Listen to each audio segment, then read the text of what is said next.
देखिए बच्चों, ये 12th की फिजिक्स है।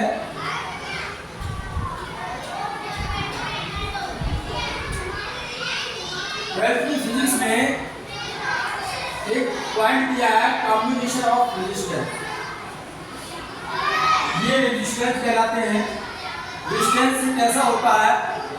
रेजिस्टेंस की डेफिनेशन होती है V इक्वल आई आर से V equal I R. R equal होता है V upon I. Ratio of voltage upon current या पोटेंशियल अपॉन करंट के रेशियो को बोलते हैं रेजिस्टेंस।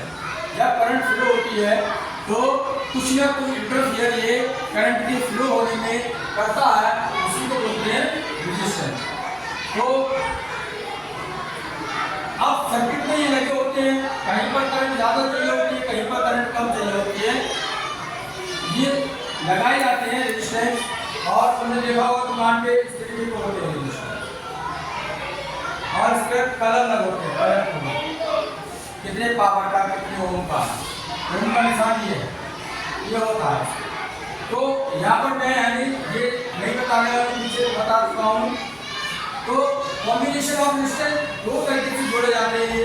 ये होता है सीरीज में ये सर्किट में रखते हैं। दूसरा होता है पैरेलल। दो तरीके से इनको जोड़ा जाता है। तो मैं आपको पहला पॉइंट बता रहा हूँ सीरीज। इसका डायग्राम ये बना हुआ है सीरीज में, और उसको मैं रेस्ट कर दे रहा हूँ। सीरीज में कैसे जोड़ते हैं? ये रेजिस्टेंस जो है इसका पहला टर्मिनल ये है, दूसरा ये है। पहले रेजिस्टेंस के दूसरे टर्मिनल को दूसरे रेजिस्टेंस के पहले टर्मिनल से जोड़ो, दूसरे रेजिस्टेंस के दूसरे टर्मिनल को तीसरे रेजिस्टेंस के पहले टर्मिनल से जोड़ दिया जाता है। इस तरीके से और भी रेजिस्टेंस हम जोड़ सकते हैं। हमने 3 रेजिस्टेंस लिए हैं, 3 रेजिस्टेंस जोड़ के दिखाए हैं सीरीज में। और यहाँ पर एक सेल लगा हुआ है, ये नेगेटिव से पॉजिटिव की तरफ करंट जा रही है। ये V पर के R1 में जा रही है, R2 में जा रही है, R3 में जा रही है। कहने का मतलब है करंट इसमें वो जा रही है, जो करंट इसमें जा रही है वो इसमें जा रही है, वो इसमें जा रही है, सेम करंट है। सीरीज में हमेशा ध्यान रखो, ये याद करने की ट्रिक है, सेम करंट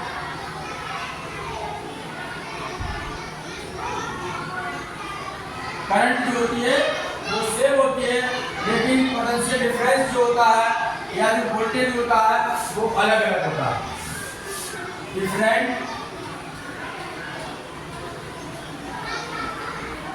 वोल्टेज, ये क्या होता है? डिफरेंट होता है, अलग अलग होता है, ये सेम होता है। बस ये समझ लिया आपने तो यानी आपको समझ में आएगा। अभी देखा होगा आपने, अगर 3 बल्बों को एक साथ जोड़ो उसकी रोशनी कम हो जाती है, क्योंकि वोल्टेज जो होता है उसमें फट जाता है। तो टोटल जो सेल का EMF है या इसका इलेक्ट्रोमोटिव फोर्स है वो देखिए कितना होगा सर्किट में। 3 यानी रेजिस्टेंस है, total EMF electromotive force E पर हो जाएगा बच्चों V1 plus V2 plus V3। Question 1 ohms के नियम से वाई ओम्स लॉ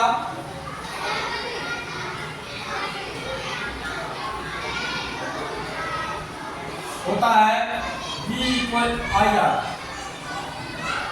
तो R1 में V1 हो जाएगा, इसमें रहने वाली current IR1, V2 IR2, current से न समझे IR2, इसमें हो जाएगा IR3, V3 इक्वल IR3। तीनों V1 V2 की वैल्यू इक्वेशन घर में रखेंगे। तो देखो हम इसको रब कर रहे हैं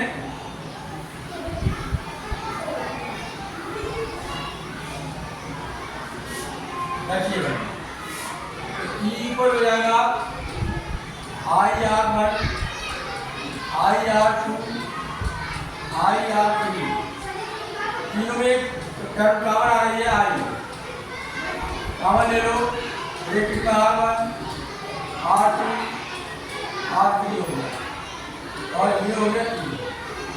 इस E को इसके नीचे ले आओ, E/I equal R1 plus R2 plus R3।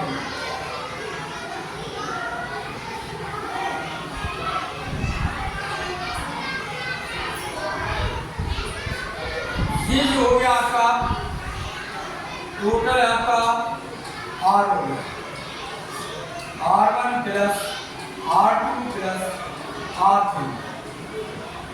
कहने का मतलब है this is equivalent resistance of circuit in series. कहने का मतलब है कि किसी भी सर्किट में अगर करंट को कम करना है, वोल्टेज को कम करना है तो रेजिस्टेंस को लगाया जाता है। रेजिस्टेंस क्या करते हैं, उसमें वोल्टेज कम कर देते हैं, इसीलिए इन रेजिस्टेंस का इस्तेमाल किया जाता है। ये इसका डेफिनेशन है, पेपर में आता है 2.5 नंबर का क्लासेस में। Thank you very much.